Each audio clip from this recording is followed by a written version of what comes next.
Noong ika-11 at ika-20 siglo, ang pagiging sosyalita ay kadalasang nangangahulugang mayaman, kilala, at laging nasa mga pangunahing okasyon sa lipunan. Sa unang tingin, para napaganda nito, pero marami sa kanila ang napunta sa matinding atensyon ng publiko at ang mga sosyalitang tinatalakay natin sa video ngayon ay nabaliw o nakaranas ng mga trahedya. Samahan mo ako habang tinutuklasan natin ang kanilang mga kwento. Para sa ating unang kwento, babalik tayo sa ika-19 na siglo kung saan isang mahirap na dalaga ang nakaakyat sa tuktok ng lipunan ng New York sa kabila ng lahat ng pagsubok. Ang babaeng kilala ngayon bilang Ida Mayfield Wood ay ipinanganak talaga bilang Ellen Walsh sa Inglaterra noong ika-14 ng Enero 1838. Ang ama niya ay si Thomas Walsh, isang Irish na naglalako, at ang ina niya ay Ingles na si Anna Crawford. Si Tomas, ama ni Ellen, ay kabilang sa milyon-milyong Irish na umalis ng Ireland mula 1830s hanggang 1870s dahil sa kahirapan at lalong lumalang sitwasyon dulot ng Great Potato Famine noong 1840s. Una silang lumipat sa Inglaterra pero hindi rin nagtagal. Lumipat ang pamilya sa Estados Unidos sa unang bahagi ng dekada 1850, unang nanirahan sa Boston, Massachusetts bago nagkahiwa-hiwalay sa iba't ibang bahagi ng bansa. Namatay ang ama ni Ellen sa California noong kalagitnaan ng 1860. Panahon ito ng matinding pagkapot sa mga Irish sa US. Kung kailan maraming Irish ang lumilipat sa Hilagang Amerika at dahil sa tingin sa kanilang ugali at pagiging Romano-Katoliko, nakaranas sila ng malawakang xenophobia. Maraming establishmento sa bansa ang naglagay ng karatula na nagsasabing bawal ang itim, Hudyo at Irish. Dahil sa pagkaput sa mga Irish, bata pa lang ay pinalitan na ni Ellen ang pangalan niya at ginawang Ida Mayfield. Nagsimula rin siyang gumawa ng isang detalyadong kwento tungkol sa kanyang pinagmulan, sinasabing siya ay mula sa Louisiana at ang kanyang ama ay si Henry Mayfield, isang may-ari ng taniman ng asukal sa timog. Hindi nagtagal, matapos siyang dumating sa New York, naging interesado si Ida kay Benjamin Wood, ang editor ng New York Daily News, isang pahayagan sa New York na itinatag ni Gideon Tucker, isang abogado at politiko noong 1855. Ibinenta ni Tucker ang pahayagan kay Fernando Wood, isang mayamang negosyante sa real estate at mangangalakal na naging alkalde ng New York noong 1855 at 1857 at binili ang New York Daily News sa ikalawa niyang termino. Agad niyang ginawang editor ng pahayagan ang kapatid niyang si Benjamin sa panahong ito. Sa posisyong ito naging usap-usapan sa publiko si Benjamin at sapat na ito para makuha ang atensyon ni Ida. Naging kontrobersyal ang editorial ng pahayagan sa pamumuno ni Wood lalo na kapag binalikan.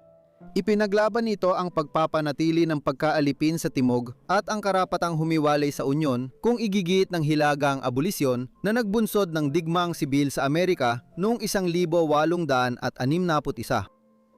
Ang katotohanang nagkaroon ng interes si Ida kay Wood sa mga panahong ito ay malamang na isang magandang palatandaan ng sarili niyang paninindigang pampulitika.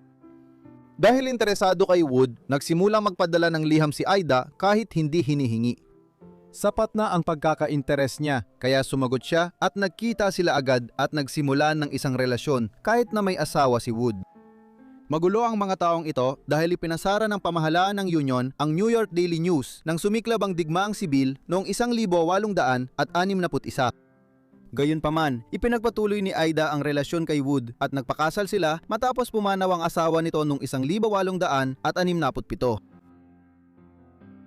Ang relasyon niya kay Wood mula pagiging kerida hanggang asawa ang nagdala kay Ida sa buhay sosyala ng New York.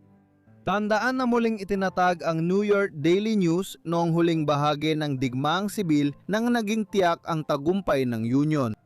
Si Wood ay editor ng pangunahing pahayagang ito, 3 beses na miyembro ng Kongreso ng Estados Unidos at humawak ng pwesto sa Senado ng Estados Unidos para sa New York sa loob ng 2 termino. Kahit may kontrobersyal na politika ang kanyang asawa nung huling bahagi ng dekadang 18, 50 at unang bahagi ng dekadang 18, 60, kabilang pa rin ng mga Woods sa nangunggunang dinastiyang pampolitika ng New York sa panahon ng Gilded Age. Paminsan-minsan, si Ida ay nakasama ang mga sikat tulad ni Pangulong Abraham Lincoln, prinsipe ng Wales na naging Haring Edward VII at mga kamag-anak ni Pangulong Ulysses S. Grant. Kakaiba ang kasal ni Ida at Benjamin dahil nagkunwari silang may anak silang babae. Matagal lang sinasabi ng mag-asawa na may anak silang si Emma bago sila ikinasal. Si Emma ay tunay na nakababatang kapatid ni Aida. Hindi malinaw ang dahilan ng panlilinlang, pero siguradong may kaugnayan ito sa pagsisikap ni Aida na itago ang kanyang pagiging Irish. Alam ni Benjamin ang pinagmulan ng ikatlong asawa at pumayag siyang itago ang panlilinlang. Magiging bahagi si Emma sa kakaibang buhay ni Aida sa mga darating na taon, gaya na makikita natin mamaya. Habang tumatanda, lumala ang pagsusugal ni Benjamin Wood. Madalas siyang tumataya ng malaki sa Baraha Dice at iba pang sugal sa New York. May paniniwalang ipinusta niya ang New York Daily News sa Baraha. Pinalad siyang manalo at mapanatili ang kontrol sa pahayagan. Dahil sa pabaya at mapusok niyang asal, kinontrol ni Ida ang karamihan ng pananalapi niya noong dekada 80 at 90 ng 19 na siglo para hindi maisugal ng suwail niyang asawa ang kanilang ari-arian. Ibig sabihin, yumaman ng husto si Ida sa uling bahagi ng ika-19 na siglo dahil sa kinita ni Benjamin sa politika at negosyo. Nang sila ay ikinasal noong 1867, hindi pa umaabot si Ida sa kanyang ika-30 kaarawan, samantalang ang kanyang asawa ay papalapit na sa edad na 50. Hindi na nakapagtataka, nauna siyang namatay kaysa kay Ida, pumanaw noong ika-21 ng Pebrero, 1900 sa lungsod ng New York. Kahit may kaduda-dudang record ng mag-asawang Wood noong digmaan ng 1800 at 60 na ibalik ang kanyang magandang pangalan at noong 1880 ay naging tagapili ng Pangulo para sa estado ng New York. Dahil dito, umunlad muli ang kanyang mga negosyo at nang pumanaw siya noong 1900, naraan iniwan ni Benjamin kay Ida ang tinatayang $2 milyong na katumbas ng mahigit 75 milyon na yon. Hindi na muling nag-asawa si Ida. Sa halip, inila niya ang kanyang lakas sa New York Daily News, sinikap niyang panatilihing tumatakbo ang pahayagan tulad ng iniwan ni Benjamin at naging editor pa siya noong 1900 at 1901. Gayunpaman, sa mundong mahirap pa rin makuha ng babae ang respeto ng mga lalaking kasamahan sa negosyo, mabilis ding napagod si Ida sa hamon. Noong 1900 at ibinenta niya ang Daily News na higit sa $2 milyong na nagpalago pa sa kanyang yaman. Kaunti lang ang nalalaman tungkol sa buhay ni Ida Wood mula 1900 at 1 hanggang 1907. Namuhay siya ng tahimik. Iyon ay hanggang sa isang napakakakaibang buwan noong 1907 na naging dahilan ng kanyang pagtatago ng maraming taon. Isang araw, nag-withdraw si Ida ng malaking pera mula sa kanyang bank account at iba pang ari-arian sa New York. Sa kabuuan, nag-withdraw siya ng humigit kumulang $1 milyong na noong panahong yon ay katumbas ng halos 40% ng kanyang kayamanan. Pagkatapos, siya, ang kapatid niyang si Mary at ang biumano'y anak niyang si Emma ay nagrenta ng 2 silid sa Herald Square Hotel. Marahil ay wala kang iisipin tungkol dito, ngunit sa kung anong dahilan, nagpa siya ang babae na manatili sa mga silid 551 sa loob ng 25 taon. Kaunti lang ang alam tungkol sa mga taon ni Aida at ng dalawa niyang kapatid na babae sa Suite 551 at 552 ng Herald Square Hotel. Kahit isa itong marangyang hotel sa New York, maliit pa rin ito para sa 3 babaeng gugugol ng kanilang huling taon. Bukod pa rito, hindi nila pinapayagan ang mga tagalinis na pumasok sa kanilang kwarto. Kadalasan sa pintuan lang nakikipag-ugnayan sila sa kasambahay para sa padala, basura, gamit o pagpapalit ng kumot. Masaya ang staff at manager ng hotel na hayaang gawin ng mga neurotikong mayayamang customer ang gusto nila, kaya nanatili sila roon, nakatago mula sa lipunan ng mga dekada. Habang tumatagal, nakakalimutan ang mga babae, ngunit sa pagtatapos ng buhay nila, muling lumalabas ang kanilang kakaibang kwento. Si Emma ay namatay noong 1928 sa edad na 70, isa sa isang ospital sa New York. Bago siya pumanaw, malinaw pa ang isipan ng magkapatid kahit matagal silang nakabukod sa lipunan at naisip nilang kailangan niya ng medical na atensyon. Nalaman na ipinanganak siya noong 1857, halos kasabay ng panahong nagka-interes si Ida, 19 na taong gulang kay Benjamin Wood. Pagkalipas ng 3 taon, Mayo 1931, nagkasakit naman si Mary, kapatid ni Aida. Ngunit nang humingi ng tulong medical si Aida, 73 taong gulang sa hotel staff, huli na ang lahat. Nadatnan ng mga doktor si Mary na patay sa sopa ng suite. Pagpasok nila sa suite, nakita nila ang nakakatakot na tanawin dahil si Aida, kahit mayaman, ay matagal nang namumuhay sa kalat at dumi. Sa mga sumunod na linggo, sinubukan ng mga awtoridad tukuyin ang nangyari sa isa sa pinakamayamang tagapagmana ng New York noong ika-20 siglo na nawala noong 1907 at natagpuan makalipas ang 24 na taon na namumuhay nang nakabukod sa isang silid ng hotel sa New York. Noong mga panahong yon, hindi na malinaw ang pag-iisip ni Aida para ipaliwanag ang desisyon nila ni Mary at Emma noong 1907 at idineklara siyang walang kakayahang pangkaisipan makalipas ang ilang buwan. Sa abot na matutukoy ng sinuman, ginawa ni Ida ang desisyon niya sa gitna ng krisis sa bangko noong 1907 na kilala sa kasaysayan bilang Panic of 1907, kung saan nagpasya si Ida na hindi naligtas ang pera niya sa mga bangko at kinuha niya ang pinakamaraming pera na makakaya niya. Misteryo pa rin kung bakit piniling ikulong nina Aida, Emma at Mary ang sarili sa isang silid ng hotel na bihira nilang lisanin. Dapat ding isalang-alang na si Ida ay metaporikal na umiiwas sa lipunan at sa paghuhusga nito, paulit-ulit na nagpapalit ng pagkakakilanlan at pangalan sa buong buhay niya. Noong 1907, nagpasya na rin si Ida na tumakas ng literal. Sa mga sumunod na buwan matapos mamatay si Mary, inilipat si Aida sa isa pang silid sa ibabang palapag, sa kabila ng pagtutol niya. Ngayon, ang lumanyang kwarto ay sira na kaya giniba at inayos ulit. Di nagtagal, natagpuan ng mga tauhan ang mga baul na matagal nang nalimutan kasama ang kanyang mga ari-arian at perang itinago pa noong 1907. Pumanaw siya hindi nagtagal matapos ang kanyang kapatid noong ika-12 ng Marso 1900 at 32 sa edad na 74 dahil sa bronchial pneumonia. Nang pumanaw si Ida noong unang bahagi ng dekada, 1930, lumitaw ang isyu sa kanyang mana dahil wala siyang iniwang testamento. Dahil dito, may malaking kayamanan na naiwan niya na hindi pa nakukuha o inaangkin. Noong una, 12 ng tao, pagkatapos ay lampang 10 at kalaunan ay daan-daan ang nagtangkang angkinin ang bahagi o kabuuan nito. Dahil dito, nang nagsimula ang paglilitis noong 1937 para lutasin ang issue, 1,103 katao ang nag-angkin na sila ang tunay na tagapagmana ni Aida habang 616 sa kanila ang dumalo sa korte kasama ang kanilang mga abogado. Sa gitna ng sigalot sa korte ay ang misteryosong nakaraan ni Aida. Dahil inimbento niya halos lahat ng kwento ng buhay niya. Dandang tao ang nag-angking kamag-anak niya at marami sa kanila ang dumating sa korte sa New York na nagsasabing mga kamag-anak niya sila mula Louisiana.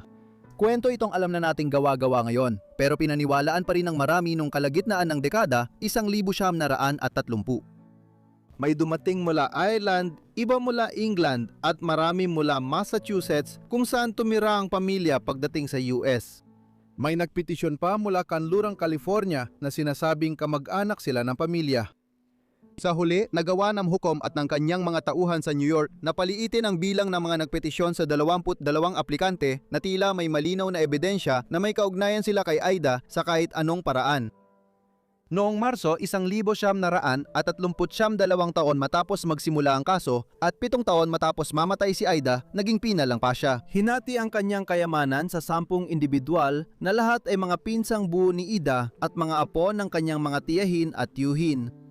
Sa kabila ng kanyang tangkang guluhin gamit ang imbentong kasaysayan, napunta pa rin sa tunay na tagapagmana ang kayamanan ni Aida dahil sa masusing investigasyon ng New York Hudikatura. Susunod, titingnan natin ang isa sa pinakamagagandang babae sa simula ng ika-20 siglo na ang magulong mga pag-iibigan at lumalalang kalusugan sa pag-iisip ay nagdulot ng malungkot na buhay. Si Gladys Marie Deacon ay ipinanganak noong ika-7 ng Pebrero, 1881 sa Brighton Hotel sa Paris. Siya ang panganay sa 5 anak nina Edward Parker Deacon at Florence Mary Deacon. Si Edward ay mula sa isang mayamang dating kilalang pamilya sa Boston, Estados Unidos. Si Florence ay anak ni Rear Admiral Charles Henry Baldwin, isang komandante ng hukbong dagat na naglingkod sa digmaang Mexicano-Amerikano noong 1846, 1848 at sa digmaan sibil ng Amerika noong 1861, 1865. Kilala siya bilang isa sa pinakamahuhusay na komandante ng hukbong dagat ng Amerika. Nagpakasal sina Edward at Florence noong huling tagsibol ng 1800 at 79 at ipinanganak si Gladys wala pang 2 taon matapos. Magulo ang maagang buhay ni Gladys. Karamihan ay dahil sa asal na kanyang mga magulang. Kahit marami silang anak, hindi naging masaya ang pagsasama nila at nauwi sa pagtataksil. Isa sa mga ito ay nauwi sa kamatayan.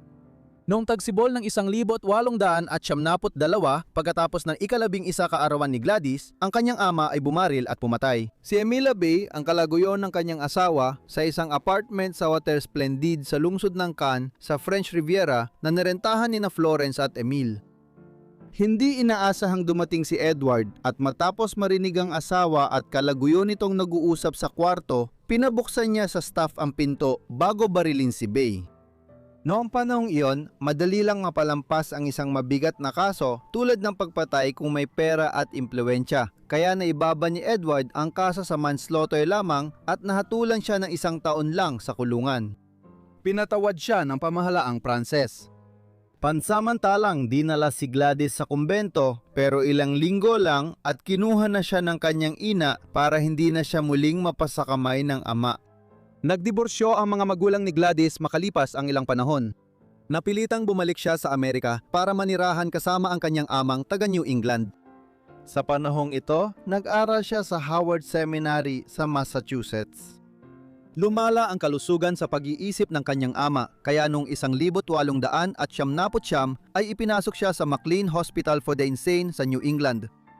Namatay siya makalipas ang 2 taon noong 1900 at isaat sa panahong iyon, si Gladys at ang 3 pa niyang natitirang mga kapatid ay nagmana ng tig-iisang kapat ng malaking ari-arian ng kanilang ama. Noong panahon na yon, sina Gladys at mga kapatid niya ay bumalik sa Europa para manirahan sa ina nila sa Pransya, pero madalas din silang bumisita sa Italia at Inglaterra. Nung nasa institusyon ng ama niya, si Gladys ay namumukadkad bilang magandang dalaga at naging modelo at ipininta ng mga kilalang personalidad ng Belle Époque sa Paris. Sinabi ng sikat na manunulat na Pranses na si Marcel Proust, "Hindi pa ako nakakakita ng dalaga na may ganong kagandahan, talino, kabutihan at alindog."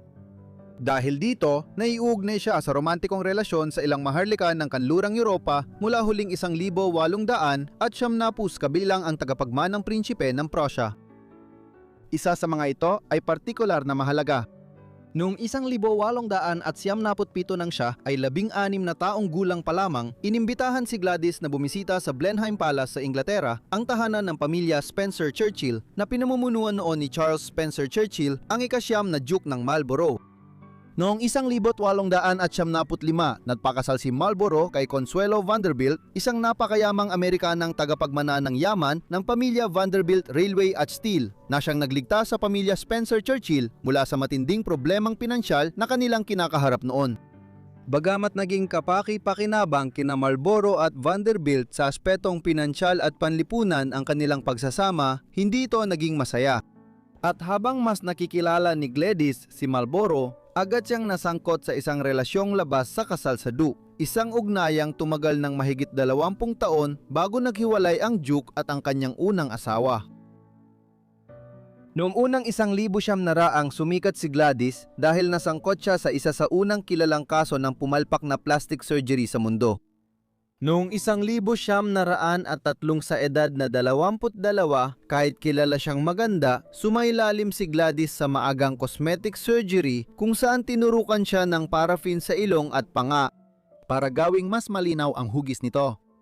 Hindi naging matagumpay ang maagang pasimulang ito sa Botox injection. Ang paraffin sa kanyang panga ay naipon sa paligid ng kanyang baba kung saan ito ay naging malalaking bukol na nanatili sa kanya habang buhay. Kahit nabigo siya, nanatili siyang pinagkainteresan ng mataas na lipunan noong unang bahagi ng ika-20 siglo. Napakarami niyang nabasa pero may lap din. Halimbawa, kaya niyang maging palakaibigan at mailap sa parehong oras at madalas niyang hinahanap niyang makilala ang mga manunulat at pintor pero bigla rin niyang iniiwan ang interes niya sa mga pagkakaibigan na parang walang dahilan. Ilan sa mga pagkakaibigang ito ang nagbunga ng pagpipinta ng kanyang larawan sa pagdaan ng mga taon, lalo na ni Giovanni Baldini, isang kilalang Italianong pintor noong unang bahagi ng ika-20 siglo kung saan naging modelo si Gladys noong 1901. Isa pang pagpipinta mula rin sa panahong yon ay gawa ni John Singer Sargent, isang Amerikanong nanirahan sa ibang bansa na kinilalang nangungunang pintor ng mga larawan sa Inglaterra noong 1900 na raang. Maaring ipininta ito matapos ang pumalpak na cosmetic surgery ni Gladys dahil nakabelo ang ibabang bahagi ng kanyang muka sa painting. Kahit pumalpak ang cosmetic surgery niya, nagpatuloy pa rin ang relasyon nila ni Duke ng Marlborough sa buong unang 2 dekada ng ika-20 siglo. Sa panahong ito, ang kasal ni Duke ay mistulang open relationship at si Consuela ay may sarili ring karelasyon na isang Pranses na nagngangalang Jacques Balsan, isang maagang tagapagpasimula ng abyasyong Europeo. Sa uli, noong 1921, nagkasundo sina Consuelo at ang Duke na magdiborsyo upang ituloy ang kanilang ibang mga relasyon. Pinakasalan agad ni Consuela si Balsan habang sina Gladys at Duke ng Marlborough ay napakasal sa Paris noong Hunyo 25 ng parehong taon. Kakatuwa nga ang kasal ni Gladys at Duke matapos ang 20 taon ng halos lihim na panliligaw ay hindi naging masaya. Pagsapit ng 1920 DS si Gladys, 40 taong gulang at halos edad ng pagkakaroon ng problema sa pag-iisip ng kanyang ama ay nagsimulang magkaseryosong issue sa mental health. Naranasan din ng ina ng kanyang ama ang hindi matatag na pag-iisip sa kanyang huling taon. Ang namamanang salik sa kanyang mga issue sa kalusugang pangkaisipan ay lalo pang pinalala ng permanenteng pagkasira ng anyo mula sa pumalpak na cosmetic surgery at nang hindi nila pagkakaroon ni Marlborough ng mga anak. Dahil dito, lalong tumindi ang tensyon sa pagitan ni Duke at Gladys sa Blenheim Palace. Dapat sabihin na si Gladys ang pangunahing may pananagutan sa tensyong ito.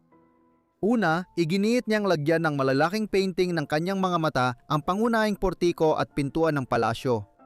Naging obsessed siya sa pagpaparami at pagpapalaki ng mga Blenheim Spaniel.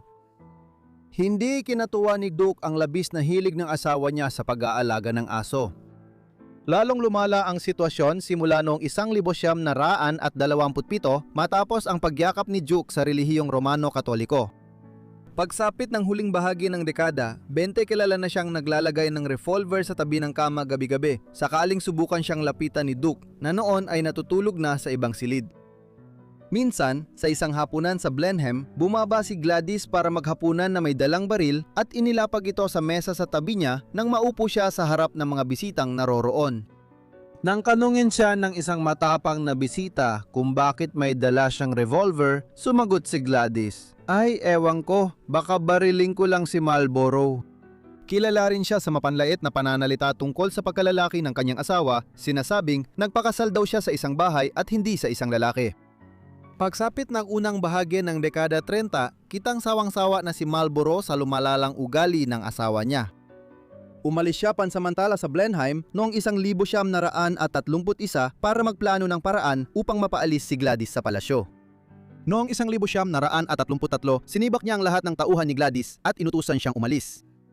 Natapos ang kanilang kasal kahit walang diborsuyo dahil namatay si Marlborough noong tag-init ng 1934 habang inaayos pa ang mga papeles. Hindi naman nawalan ng kakayahan si Gladys na suportahan ng sarili na maghiwalay sila ni Marlborough. Kaya lumipat siya kasama ang marami niyang aso sa isang tirahan sa North Oxfordshire at pagkatapos ay namuhay siya na palipat-lipat doon at sa isa pa niyang bahay sa Grange Farm sa Chacombe sa Northamptonshire. Gayunpaman, patuloy pang lumala ang kanyang pag-uugali. Habang hiwalay sila ni Marlborough, binusa niya ng timba ng tubig sa ulo ang isang mamamahayag na lumapit at nagtanong sa kanya. Sa kabuuan, lalo pang naging mapag-isa si Gladys mula kalagitnaan ng dekada 30. Sapat ang yaman niya kaya nagawa niyang isara ang sarili mula sa ibang tao at halos mga alaga lang niya ang naging kasama niya. Ayon sa mga biographer, batay sa mga pahayag ng mga nakakakilala sa kanya mula kalagitnaan ng dekada 30, lalo siyang naging panatiko. Pinapasaya niya ang sarili sa pamamagitan ng mga alaala ng kanyang nakaraang buhay. Sa artistikong komunidad sa alta sosyedad ng Paris, London at Roma. Sa panahong ito, nakilala niya sina Marcel Proust, ang impresyonistang pintor na si Claude Monet at ang eskultor na si Auguste Rodin. Pagsapit ng dekada 50 labis nang pabago-bago ang kanyang ugali, kaya hindi na ito nabalewala ng mga awtoridad. Halimbawa, madalas siyang tumawag sa mga taong ilang dekada na niyang hindi nakita o kahit hindi niya kilala sa 10 oras ng gabi. Kilala rin siya sa pagbabanta na babarilin ang mga batang sumusubok kumuha ng mansanas sa taniman niya. Kaya nag-alala ang komunidad na baka totohanin niya ito. Kaya noong 1962, dalawa siya ay ipinasok sa St. Andrew's Psychiatric Hospital. Doon, nanatili siyang isang kakaibang pasyente, patuloy pa rin ang kanyang interes sa mas malawak na mundo ng politika at lipunan at patuloy din siyang nagsusulat sa kanyang talaarawan. Ipinapakita nito na parang ganap na malinaw ang kanyang pag-iisip pero pwede ring biglang mahirap ang kanyang ugali. Si Gladys Deacon ay tuluyang namatay sa St. Andrew's Psychiatric Hospital noong 13 ng Oktubre, 1977 sa edad na 76. Inilibing siya sa bakuran ng simbahan sa Chacombe sa Northamptonshire. Madalas nang ikinuwento ang buhay ni Gladys sa isang talambuhay ni Hugo Vickers at sa mga katang-isip na bersyon ng kanyang kwento. Sa mga nobela tulad ng Makikita-kita sa Paris ni Michelle Gable at Kamatayan sa Blenheim ni Robin Page. Sa palasyo ng Blenheim, makikita pa rin ng mga bisita ang mga ipinintang mata na nakamasid mula sa itaas ng pintuan at isang pares ng batong sphinx sa looban. Ipinagawa ang mga ito bilang paggunita sa paglipat niya sa Blenheim bilang pangalawang asawa ng Duke noong unang bahagi ng dekada 20 sa kasal na puno ng pangako, ngunit kakaunti lang ang natupad.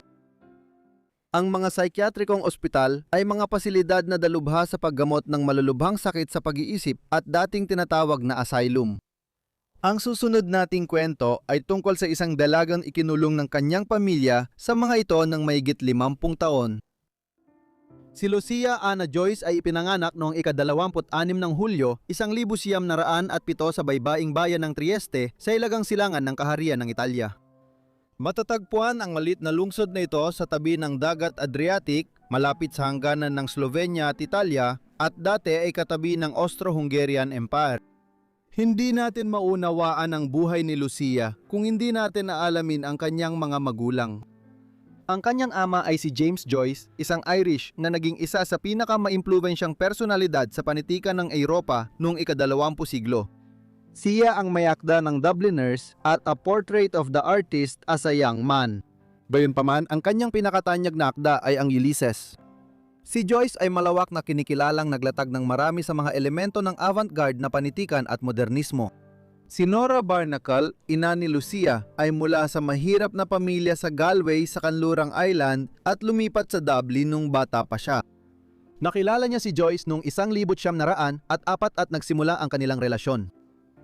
Bagamat palaging nakabase sa Dublin ang mga gawa ni Joyce, umalis agad ang magkasintahan sa Ireland ilang buwan matapos magkakilala at hindi na sila muling bumalik doon ng pangmatagalan, kaya sa Trieste nila itinayo ang kanilang kahanan.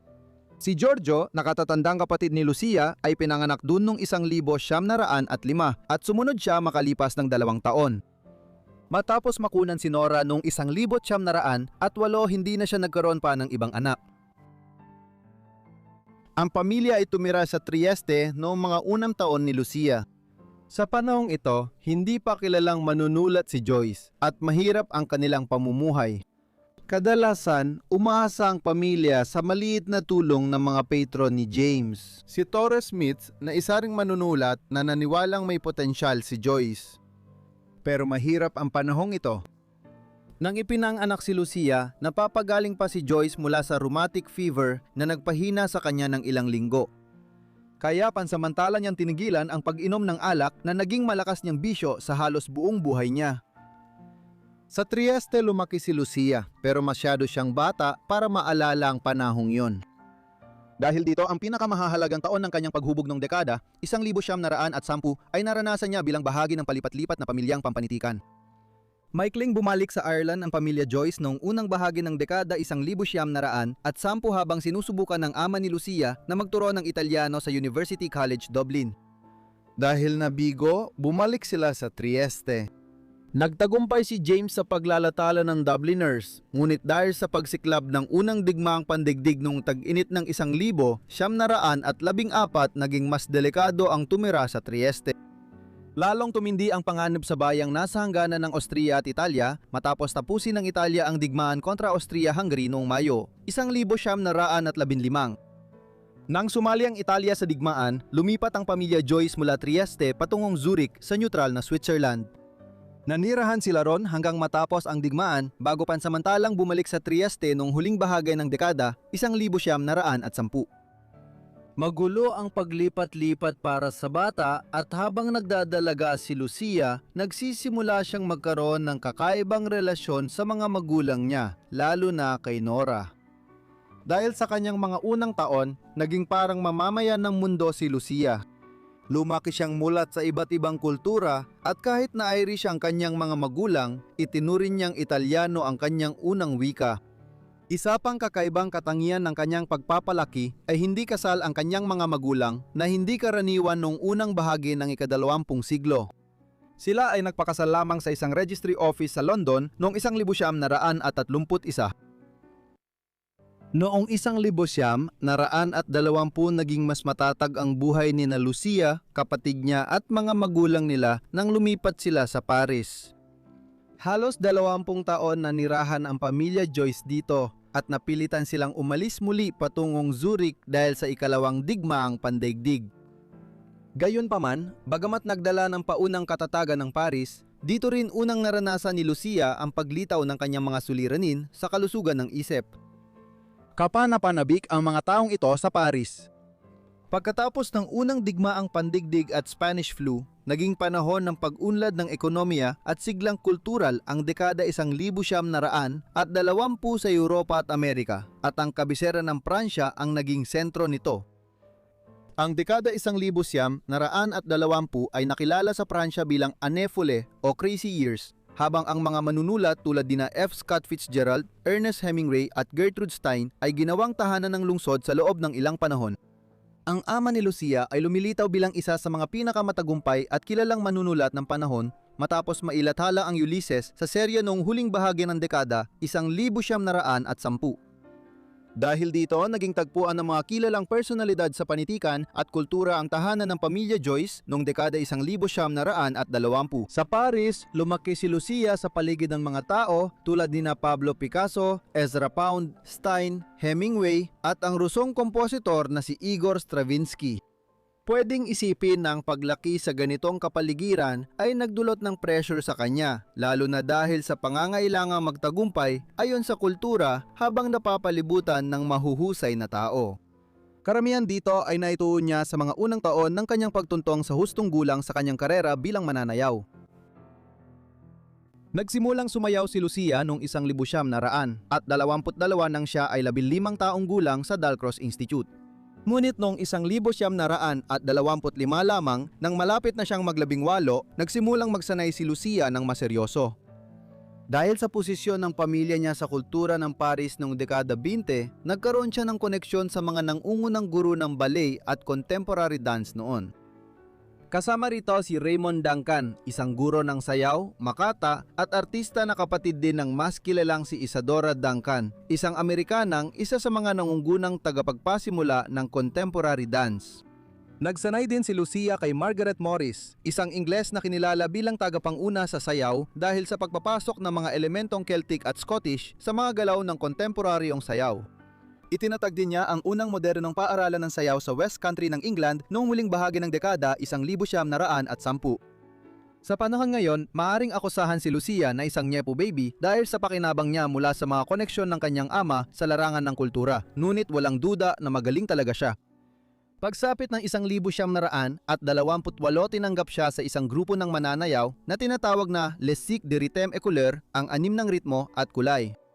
Nagtanghal ang 6 na miyembro ng grupo sa Paris, Vienna at Berlin sa sumunod na taon. Noong 1929 naging runner-up si Lucia sa unang international na festival ng sayaw sa Paris. Matapos mapanood ang isa sa kanyang pagtatanghal, sinabi ng isang manunulat sa Paris Times na si Lucia Joyce ay talagang nagmana sa kanyang ama. Taglay niya ang sigasig ni James Joyce, sigasig, enerhiya at hindi pa matukoy na antas ng kanyang talino. Kapag naabot niya ang buong potensyal sa rhythmic dancing, maaaring makilala si James Joyce bilang ama ni Lucia. Habang umaangat pa lang ang kanyang karera bilang mananayaw, bigla itong natigil. Noong huling bahagi ng 1929, biglang tumigil si Lucia sa kanyang karera bilang mananayaw at sinabi sa mga kaibigan na kulang na ang kanyang lakas para magpatuloy. Maraming diskusyon sa totoong dahilan ng kanyang desisyon at may historiador na nagsasabing ang kanyang ama ang nagpahinto sa kanyang karera.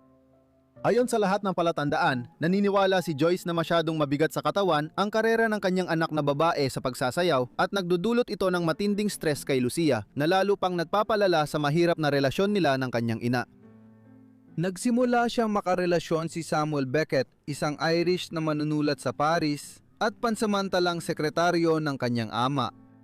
Kalaunan, nanalo siya ng Nobel Prize sa panitikan noong 1969.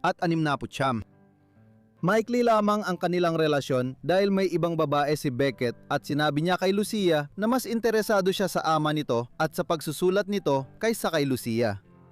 Ang pagtigil ni Lucia sa pagsasayaw at pagwawakas ng relasyon kay Beckett ay nagdulot ng matinding pagbagsak ng kanyang kalusugan sa pag-iisip noong 1930.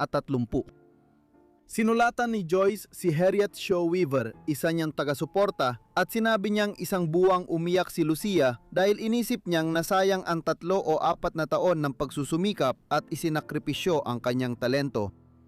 Lalong lumala ang mga bagay noong unang bahagi ng dekada 30. Ang eksaktong kalikasan ng karamdaman ni Lucia ay isang paksa ng pantatalo, bagamat tila may mga elemento ng schizophrenia na sangkot.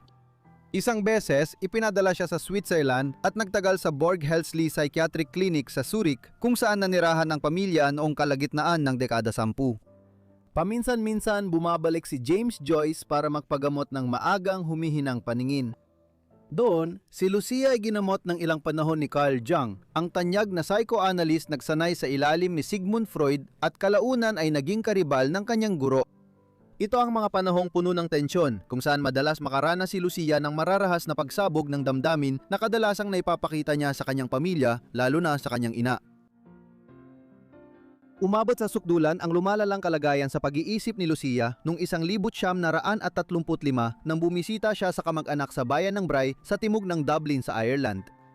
Noong bakasyon, nagsindi siya ng apoy sa sala ng bahay ng pinsan at sinubukang tanggalin ang butones ng pantalon ng ilang lalaking bisita. Kilala rin siya sa pagbukas ng gripo ng gas sa gabi. Pinupuno ng amoy ang bahay hanggang may magising at patayin uli. Sa huli, nawala siya sa Bray at tumakas sa Dublin kung saan halos 1 linggo siyang natulog sa mga pasukan ng mga gusali. Marahil hindi na nakakagulat nang bumalik siya sa Paris at nalaman ng kanyang mga magulang ang buong nangyari, nagpasya silang ipasok siya sa isang asylum sa Ivry-sur-Seine sa labas ng kabisera ng Pransya. Si Lucia ay nagtagal ng 15 taon sa Ivry, ngunit ipinadala rin siya sandali sa St. Andrew's Hospital sa Britain para sa pagsusuri.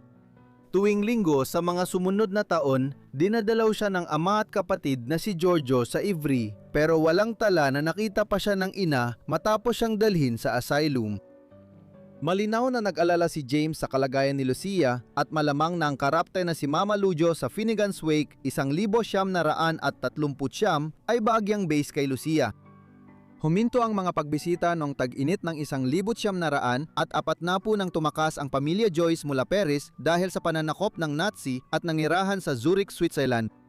Namatay si James matapos ang 6 na buwan, samantalang ang ina ni Lucia ay tumagal pa ng 10 taon sa Switzerland bago pumanaw. Noong 1951, inilipat si Lucia mula Ivry, France, patungong St. Andrew's Hospital sa Northampton, England, kung saan siya ay naeksamina noong kalagitnaan ng dekadang 30. Dito niya ginugol ang natitirang bahagi ng kanyang buhay. Ito ay dahil sa kahilingan ni Harriet Shaw Weaver, isang English na aktivistang pampolitika at kilala sa panitikan na sumuporta sa kanyang amang si James noon. At sinang pumayag na maging tagapangalaga ni Lucia noong 1951 matapos ang pagkamatay ng kanyang ina? Madalas siyang binibisita ng mga kaibigan at kakilala na nakilala ang pamilya Joyce noong dekadang 20 at 30 kabilang na si Harriet na matanda na noon. Pinakamahalaga sa kanila si Samuel Beckett, dating mandiligaw niya noong unang bahagi ng dekadang 30 at malapit na kakilala ng kanyang ama sa panitikan. Noong panahong iyon, matagumpay ng manunulat si Beckett at nang mamatay si Weaver noong 1961, 61 siya ang nagpundo sa pag-aalaga kay Lucia sa Northampton. Samantala, isang beses lang dinalaw ng kanyang kapatid na si Giorgio si Lucia noong 1967. Pumanaw si Lucia dahil sa mga komplikasyon dulot ng stroke noong ika-12 ng Disyembre, 1982 sa edad na 75.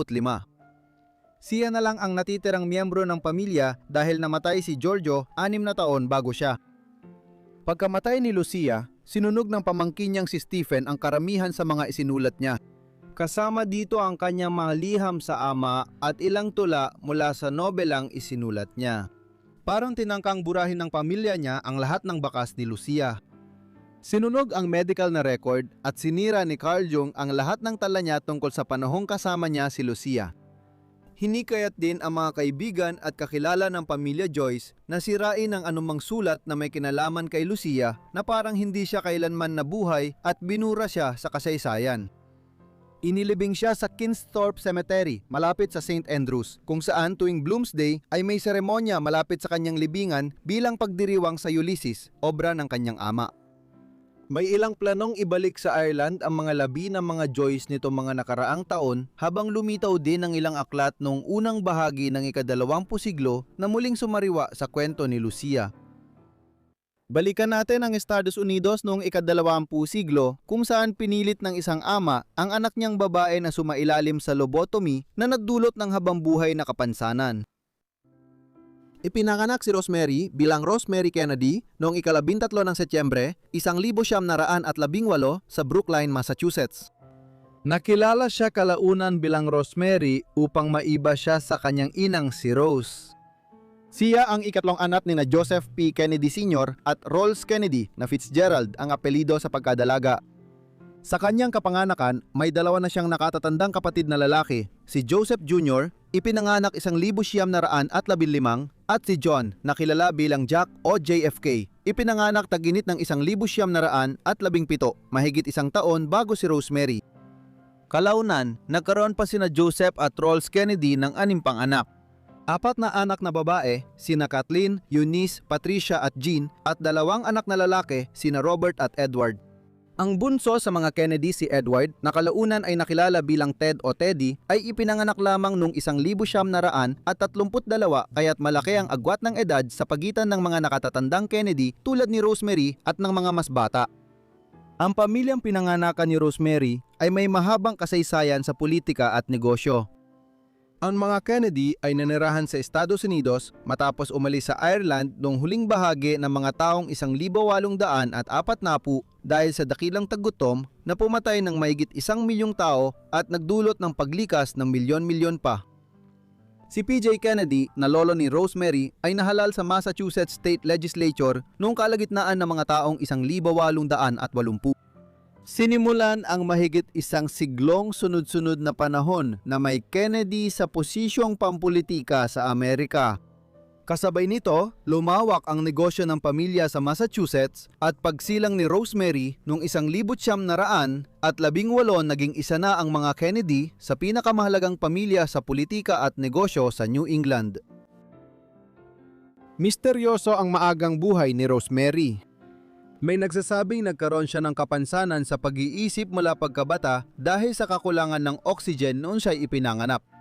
Gayunpaman, hindi tiyak kung pinalala ng pamilya Kennedy ang mga pahayag na ito para bigyang katwiran ang nangyari sa kanya noong mga taong 1940. Ano man ang tunay na nangyari, pagsapit ng huli ng mga taong 1920 at habang siya'y nagbibinata, inilagay si Rosemary sa paaralan para sa may kapansanan sa pag-iisip sa Pennsylvania. Noong kalagitnaan ng mga taong 1930, pumasok si Rosemary sa isang paaralang kumbento sa Rhode Island, ngunit hiwalay siyang tinuruan sa karamihan ng ibang mga babae roon. Ipinakita ni Rosemary ang kagustuhang maging artista o social worker at tila umuunlad siya, pero nag-aalala pa rin ang kanyang mga magulang dahil sa ulat ng kumbento tungkol sa kakaibang ugali niya. Habang lumalaki siya, patuloy ding lumalawak ang negosyo at interes sa politika ng kanyang ama. Noong 1920 nasangkot si Kennedy sa muling pagpopondo ng ilang malalaking Hollywood film studios noon, na magsisimula na silang lumipat mula sa mga tahimik na pelikula patungo sa tinatawag na talkies, mga pelikulang may dialogo. Kumita siya ng malaking pera sa pagpupuslit ng Scotch whiskey noong pagbabawal ng alak sa Amerika noong dekada 20. Ang yaman na nakuha niya ay nagbigay daan upang mapalago pa niya ang kanyang karerang pampolitika at naging isang umuusbong na personalidad sa loob ng Partidong Demokratiko. Sa wakas, noong 1938 nang malapit ng mag-20 taong gulang si Rosemary, ang kanyang ama na si Joseph Kennedy ay naitalaga bilang Amerikanong embahador sa Britanya. Kaya naman lumipat ang pamilya Kennedy sa kabilang panig ng Atlantiko. Doon, tila nagsimulang umunlad si Rosemary. Ipinakilala siya bilang debutant sa korte ni Haring George ang ika-6 noong 1938. Dumadalo rin sa maraming sosyal na okasyon sa London at iba pang lugar bilang bahagi ng pamilya ng embahador. Kahit noong nagsimula ang tensyon at sumiklab ang digmaan laban sa Nazi Germany sa Europa. Gayunpaman, nang bumalik ang pamilya Kennedy sa Amerika noong 1940, lalong lumala ang kalagayan ni Rosemary. Hindi ganap malinaw ang detalye ng nangyari kay Rosemary noong unang bahagi ng dekada 40. Pero tila hindi maganda ang naging reaksyon niya sa pag-alis ng pamilya nila sa Britain at pagbabalik sa Estados Unidos. Ayon sa kanyang nakababatang kapatid na si Eunice na nagsalita makalipas ang ilang dekada, naging irritable at mahirap pakisamahan si Rosemary noong 1940. Lalong lumala ang mga ganitong pangyayari hanggang sa umabot sa puntong nananakit na siya ng mga tao sa paligid niya at nakakaranas pa ng mga kumbulsyon. Dagdag pa rito, may mga ulat na si Rosemary ay nakikipagtalik sa maraming iba't ibang tao sa loob ng ilang taon. Hindi malinaw kung alinman sa mga ito ay totoo, ngunit ang tiyak ay pagsapit ng unang bahagi ng dekada 40. Dahil sa ambisyon na kanyang ama na si Joseph Kennedy na balang araw ay maging Pangulo ng Estados Unidos, ang isa sa kanyang mga anak na lalaki naging mas maingat siya kay Rosemary. Ayon sa paniniwala niya, siya ay pabigat na posibleng magdala ng kahihiyan sa pamilya kung hindi mapipigil ang kanyang pag-uugali. Ang totoo, ayon sa paniniwala ng marami ngayon, ay si Rosemary ay simpleng dumaranas ng sakit sa pag-iisip at marahil ay may depresyon at pagkabalisa sa halip na may malubhang kapansanan sa pag-iisip. Nakakagulat itong pakinggan para sa mga tao ngayon. Ngunit si Joseph Kennedy ay agad na nagpasya na ang lobotomy ang pinakamainam na paraan upang mapagaling si Rosemary sa kanyang mga karamdaman. Ang lobotomy ay isang neurosurgical na paggamot na unang isinagawa at sumikat noong dekada 1940. Ito ay na-develop noong panahong ang mga paggamot para sa mga psychological na karamdaman na itinuturing nating brutal ngayon ay sinusubukan pa lamang tulad ng electroconvulsive therapy at iba't ibang uri ng shock therapy. Ang lobotomy ay karaniwang nangangahulugan ng operasyon sa utak upang putulin ang ilan sa mga koneksyon sa prefrontal cortex ng utak. Nabuo ito bilang lunas sa psychological na karamdaman dahil noon pinaniniwala ang nakababawas ito ng pagdurusa ng taong may seizure, mental na kapansanan at hysterical na ugali. Ito ay na-develop ng Portuguese neurologist na si Antonio Egas Montes. Totoo, nanalo siya ng Nobel Prize sa Psychology at Medisina noong 1949 dahil sa kanyang nagawa. Maraming naniwala na milagrosong lunas ang lobotomy sa matinding suliraning psikolohikal. Ngayon, alam na natin na ang lobotomy ay nagmumukhang nakagagamot lang sa pasyente dahil sa totoo lang, nagdudulot ito ng pinsala sa utak nila. Isang kilalang halimbawa nito sa popular na kultura ay ang pelikulang One Flew Over the Cuckoo's Nest na batay sa nobela ni Ken Kesey kung saan ang karakter ni Jack Nicholson ay isinailalim sa lobotomy sa dulo ng pelikula. Bagaman tila mahirap paniwalaan na ito ay madaling tinanggap bilang isang epektibong uri ng therapy. Noong panahong iyon, malawakang ginamit ang lobotomy sa mga bansa tulad ng Estados Unidos noong dekada 1940 at 1950 at umabot pa hanggang dekada 1960 sa ilang lugar. Noong taglagas ng 1941 iminungkahi ng isang neurologist kay Joseph Kennedy na maaaring ang lobotomy ang pinakamainam na paraan upang mapagaling si Rosemary sa umano'y kakaiba niyang pag-uugali. Kaya noong Nobyembre ng taong iyon, nang hindi kinokonsulta ang kanyang ina, ipinadala ni Joseph si Rosemary upang sumailalim sa isang operasyon na bago pa lamang noon. Isinagawa ni na Dr. Walter Freeman at Dr. James Watts ang lobotomy kay Rosemary ng George Washington University School of Medicine. Sa madaling sabi, ang operasyon ay pagbubutas sa bungo at pagputol ng bahagi ng otak habang tinatanong si Rosemary na bahagyang sedado ngunit gising sa operasyon. Nang hindi na maintindihan ang sagot niya, nagpasya silang sapat na ang utak na naputol.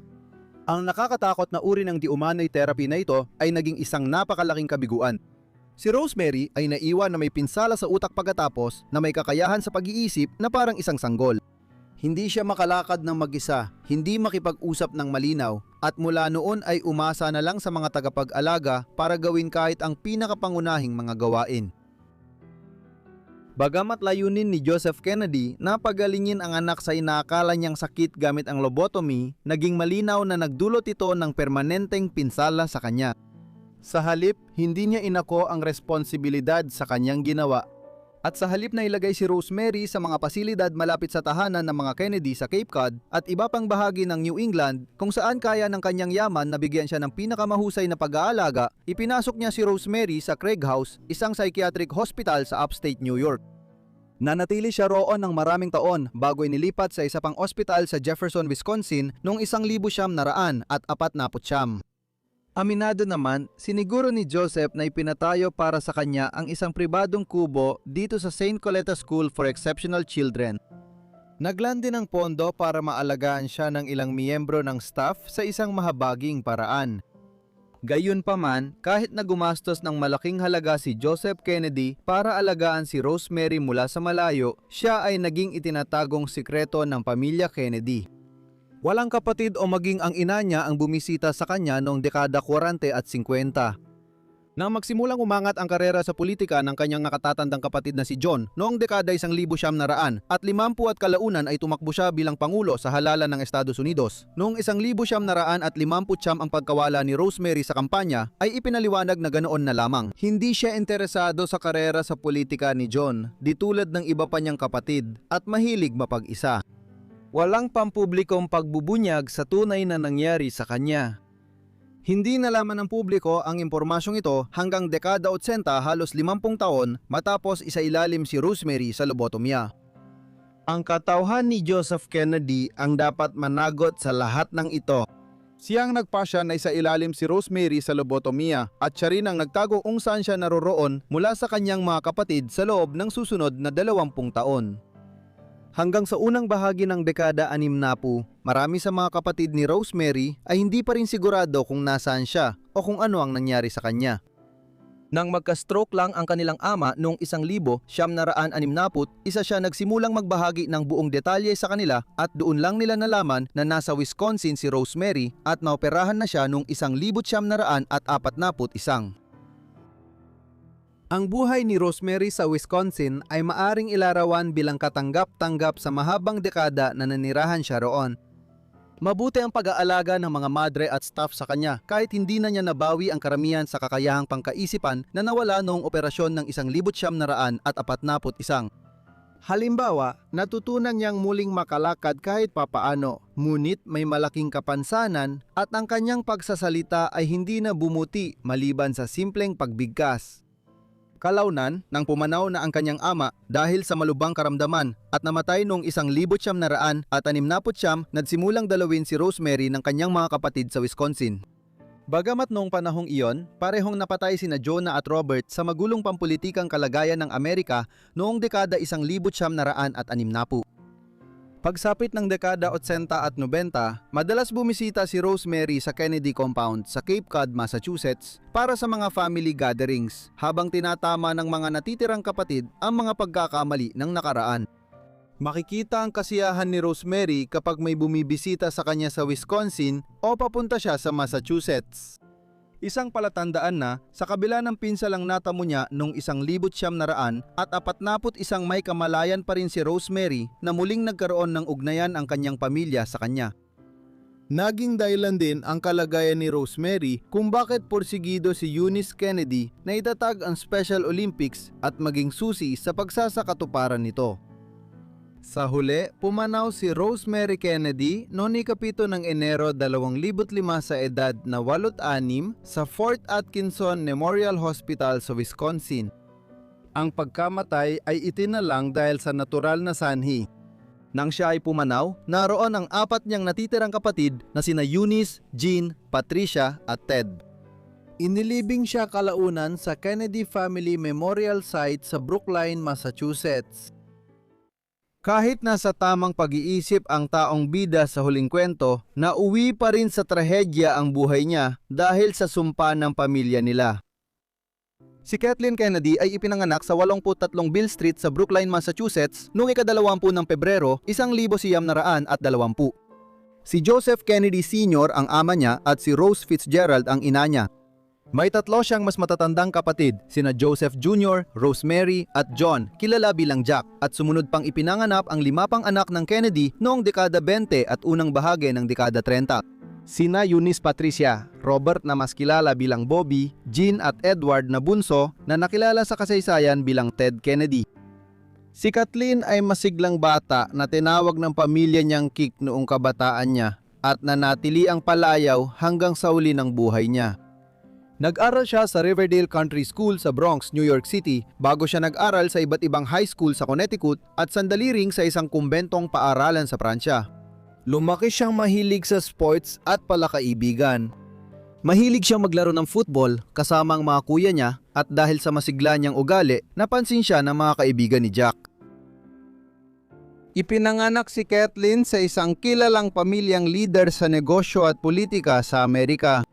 Ang mga Kennedy ay Irish-American na nagmula sa mga pamilyang dumating sa US matapos ang Irish Potato Famine noong huling bahagi ng dekada 1840. Nagsilbi ang lolo ni Kathleen na si PJ Kennedy sa lehislatura ng estado ng Massachusetts noong kalagitnaan ng dekada 1880. Isa rin siyang matagumpay na negosyante at ang anak niyang si Joseph Kennedy Sr., ama ni Kathleen, ay nagmana ng malaking yaman bago pa namatay si PJ noong 1920.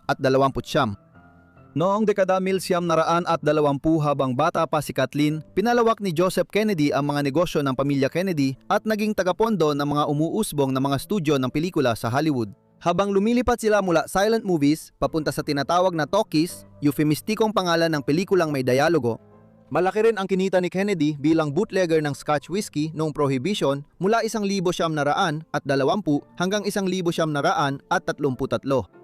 Habang lumalaki si Kathleen at lalo pang lumago ang yaman ng pamilya Kennedy, nagsimulang magkaroon ng ambisyong pampulitika ang kanyang ama at dahil dito, nagkaroon si Kathleen ng ugnayan sa Britanya na siyang magiging bahagi ng kanyang buhay bilang isang adulto. Noong unang linggo ng 1938 bago maglabing-8 si Kathleen, itinalaga ni Pangulong Franklin Delano Roosevelt ang kanyang ama bilang embahador ng Estados Unidos sa United Kingdom. Ilang sandali pa, tumawid si Kathleen at pamilya niya sa Atlantic para simulan ni Joseph ang tungkulin sa London. Kontrobersyal ang pagtatalaga kay Joseph dahil siya ay Amerikanong isolationist na gusto manatiling hiwalay ang US sa alitan ng Britain, France at Nazi Germany.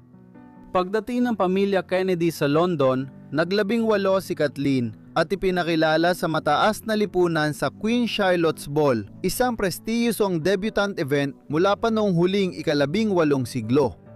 Ang mga ganitong debutant ball ay karaniwang gawain noong panahon sa pagitan ng dalawang digmaan. Dahil sa atensyon ng media na ibinuhos kay Joseph Kennedy at sa kanyang pamilya matapos nilang dumating sa Inglaterra, maraming press ang nakatuon sa pagdalo ni Kathleen sa ball at itinampok siya sa mga pahayagang British bilang debutant ng 1938. Nang magsimula ang ikalawang digmaang pandaigdig noong Setyembre 1939, nasa Pransya si Kathleen. Pinabalik siya agad sa Britanya dahil may takot na lulusubin ng Aleman ang Pransya noong taglagas ng 1939 kahit hindi ito natuloy hanggang tag-init ng 1940. Pagbalik sa Inglaterra, naging hindi na mapagtatanggol ang isolationist na paninindigan ni Joseph Kennedy at simpatya niya sa pasismo, lalo na't pabor si Pangulong Roosevelt na magbigay ng lihim na tulong sa Britanya laban sa Nazi. Dahil dito, siya inalis bilang embahador at noong 1940 bumalik sa Amerika ang mga Kennedy. Doon, nakipag-date si Kathleen sa ilang mga binatang lalaki sa loob ng ilang panahon. Ngunit hindi nagtagal ang kanyang mga relasyon. Karamihan ay dahil palipat-lipat siya sa iba't ibang bahagi ng bansa. Nag-aral siya sa Finch School at Undergraduate College sa New York, sandali bago lumipat sa Florida para mag-aral sa Commercial College sa Sunshine State. Noong panahong iyon, nagbuluntary siya sa American Red Cross at kalaunan ay nagkaroon ng junior na posisyon sa Washington Times Herald, isang pahayagang nakabase sa kabisera bilang tadasuri ng kultura. Ang desisyon ni Kathleen na sumali sa Red Cross noong unang bahagi ng 1940 at 40 ay paraan niya upang makapag-ambag sa pagsisikap pandigma sa Europa. Kadalasan, hindi sang-ayon ang mga anak ni Kennedy sa pananaw pampulitika ng kanilang ama at sa pagdaan ng mga taon, naging kabaliktaran pa sila sa maraming paniniwala ni Joseph Sr. Noong early 1940 at 40 si Kathleen at ilang kapatid niya ay pabor sa pagpasok ng US sa digmaan kasama ang Britain at natuwa sila. Noong Disyembre 1941 winakasan ni Pangulong Roosevelt ang neutrality ng US at sumali sa digmaan laban sa Germany at Japan matapos ang pag-atake sa Pacific Fleet ng US sa Pearl Harbor. Sa kanyang trabaho sa Red Cross, bumalik si Kathleen sa Britain noong 1943 at naglingkod sa iba't ibang ospital at mga sentrong pagpapagaling sa England. Sa panahong ito, nagsimula ang relasyon niya kay William Cavendish, ang Marquis ng Hartington at tagapagmana ni Edward Cavendish, ang ika-10 Duke ng Devonshire at isa sa mga pinakamatataas na aristokrata sa Britain. Magkalapit ang edad sina William at Kathleen at magkakilala na mula pa huling 1900 at 30 noong panahon ng mga Kennedy sa Britain bilang embahador ng US. Ngayon, ipinagpatuloy nila ang kanilang pagkakaibigan at kalaunan ay nagsimulang mag-date sa isa't isa. Sa panahong ang panliligaw ay kadalasang maikli lamang. Mabilis silang nagplano na magpakasal at ikinasal noong ika-6 ng Mayo, 1944. Naging tensyonado ang relasyon ng pamilya Cavendish at Kennedy dahil sa paglayo ni Kathleen sa simbahang Katoliko Romano, isang bagay na tapat na sinusunod ng kanyang pamilya na iniuugnay sa relasyon niya sa mga Cavendish. Dahil dito, ikinasal sina Kathleen at William sa tanggapan ng rehistro sa Kings Road, Chelsea, London. Si Joseph, ang pinakamatandang kapatid ni Kathleen at tanging Kennedy na dumalo sa seremonya, ay naging malapit sa kanya noon. Sa kasamaang palad, maikli lang ang kanilang pagsasama. Sa kasal nila, si William ay nasa ika-5 batalyon ng Coldstream Guards. Makalipas ang ilang linggo, naging tampok ang unit niya sa mga paglapag noong D-Day sa Hilagang Pransya, kaya ipinadala si William sa Europa laban sa Nazi. Noong Setyembre 1944 bilang bahagi ng pagpapalaya sa daungang lungsod ng Antwerp, Belgium na mahalaga para makapasok ang mga alyado ng dagdag na puwersa at kagamitan sa kanlurang Europa. Tinamaan ng bala si William ng isang sniper na Waffen-SS sa Heppen, Belgium. Namatay siya halos agad-agad. 26 na taong gulang siya at 4 na buwan pa lang silang kasal ni Kathleen. Isa si Kathleen sa maraming kabataang nabalo noong ikalawang digmaang pandaigdig, ngunit mas malupit ang kanyang naranasan. 5 linggo pa lang kasal sina William at Kathleen nang umalis siya papuntang Pransya at hindi na niya muling nakita si William ng buhay. Samantala, ang kapatid niyang si Joseph ay namatay rin sa isang misyon sa himpapawid sa Inglaterra noong Agosto 1944. Wala sa kanilang mga bangkay ang naibalik sa Inglaterra para mailibing. Ang eroplano ni Joseph ay sumabog ng matindi, kaya nagdulot pa ito ng pinsala sa lupa sa ibaba. Hindi na natagpuan ang kanyang bangkay, samantalang si William ay inilibing sa Belgium, malapit sa lugar ng kanyang pagkamatay, noong digmaan kung saan kakaunti lang ang mga bangkay na naiuwi. Pagkamatay ng kanyang asawa, nawala si Kathleen sa listahan ng tagapagmana ng Dukado ng Devonshire. Kung nabuhay si William, sana naging duksa siya balang araw. Pero dahil namatay siya at wala silang anak ni Kathleen, ang paghalili sa titulo ay napunta kay Andrew, kapatid ni William, at sa asawa niyang si Deborah Cavendish, ipinanganak na Mitford. Nananatiling Lady Hartington si Kathleen kahit namatay ang kanyang asawa. Mabilis na nakarecover si Kathleen mula sa pagdadalamhati at pagkatapos ng digmaan noong Mayo 1945 nagsimula siyang makipagkita kay Peter Wentworth Fitzwilliam, ikawalong Earl Fitzwilliam. Naging problemado ang relasyon dahil kasal si Fitzwilliam kay Olive Dorothea Plunkett mula 1933, kaya si Kathleen ay pumasok sa relasyong labas sa kasal nang makipagkita siya kay Fitzwilliam. Nag-alala ang pamilya niya at sinabi ng magulang na mawawala siya ng pinansyal na suporta mula sa yaman ng pamilyang Kennedy kung ipagpapatuloy niya ang kanyang ginagawa. Nagpatuloy si Kathleen at noong 1948 pumayag si Fitzwilliam na iwan ng asawa basta makuha ni Kathleen ang pahintulot ng pamilya sa kanilang relasyon. Ngunit ang pagsisikap na yon ay magiging sanhi ng kanilang kamatayan pareho. Noong huling tagsibol 1948 nagpasya sina Kathleen at Lord Fitzwilliam na magbiyahe sa Pransya para sa dalawang layunin. Una, sila ay magbabakasyon. Pangalawa, inaasahang darating ang ama ni Kathleen sa Paris sa unang bahagi ng tag-init na yon at nais nilang humingi ng kanyang basbas sa kanilang pagpapakasal bilang pinuno ng pamilya Kennedy. Pagdating ng Mayo, nasa kabisera na sila ng Pransya at natpa siya ring lumipad sa French Riviera. Ang pribadong eroplano na sinakyan ni Kathleen at Peter ay umalis ng Paris bandang alas 3:30 ng hapon noong ika-13 ng Mayo. Nagpatuloy ito patimog sa karaniwang ruta, ngunit bandang 4:30 ng hapon, pumasok ang eroplano sa masamang panahon sa impapawid ng Vienne sa timog silangang Pransya. Nawala ang kontak sa radyo sa Grand makalipas ang ilang sandali. Matinding pag-uga ang sumunod sa loob ng mga 20 minuto na sa huli ay naging dahilan ng pagkakaputol ng isa sa mga pakpak ng eroplano. Habang bumabagsak, nasira ang makina at katawan ng eroplano at tuluyang bumagsak ito sa bangin malapit sa Saint-Busil sa pagitan ng Lyon at Timog-Baybay ng Pransya. Sina Kathleen, Peter at ang piloto at navigator ay lahat namatay sa aksidente. Nakuha ang kanilang mga labi at inilibing si Kathleen sa libingan ng pamilya ng kanyang yumaong asawa sa Chatsworth House, Hilagang Inglaterra. Malalim ang alitan ni Kathleen at ng kanyang pamilya dahil sa kanyang pagsuway at masalimuot na buhay pag-ibig at ang ama lang niya ang dumalo para katawanin ang mga Kennedy sa libing. Ang maagang pagkamatay ni Kathleen noong 1948 at 48 ay isa lamang sa mga unang pangyayari sa tinatawag na sumpa ng Kennedy. Tulad ng nabanggit, wala pang 4 na taon bago siya pumanaw, namatay din ang kanyang kuya na si Joseph Jr. sa isang aksidente sa eroplano nang pumalya at sumabog ang eroplanong may dalang bomba na pinalilipad niya noong ikalawang digmaang pandaigdig sa Suffolk noong Agosto 1944. Ilang taon bago ito, ang kapatid nilang si Rosemary ay sumailalim sa lobotomy noong panahong eksperimento pa lang ito at pinaniniwala ang lunas sa mga issue sa kalusugan ng pag-iisip. At hindi nagtapos kay Kathleen ang sumpa ng Kennedy. 15 taon matapos nito, pinaslang ang kanyang kapatid na si John JFK sa Dallas, Texas at sumunod na pinaslang si Bobby noong 1968. Simula noon, marami pang kamag-anak ng Kennedy ang namatay sa aksidente, pagbagsak ng eroplano at labis na dosis ng droga, kaya ang isa sa mga pinakabantog na pamilya sa Amerika ay naging isa rin sa pinakatrahedya. Maraming salamat sa inyong lahat sa panonood ng video na ito tungkol sa mga trahedyang sinapit ng mga sosyalita. Sana ay naging interesante ito para sa inyo. Ipaalam ninyo sa akin ang inyong opinion tungkol sa kanilang mga buhay sa ibaba sa mga komento at kung may mga suwestiyon kayo, siguraduhin ding ilagay ang mga ito sa mga komento sa ibaba. Sana nakasubscribe na kayo at naka-on ang notifications para lagi kayong updated sa uploads ko. Hanggang dito muna, magkita tayo ulit sa susunod na Forgotten Lives. Salamat!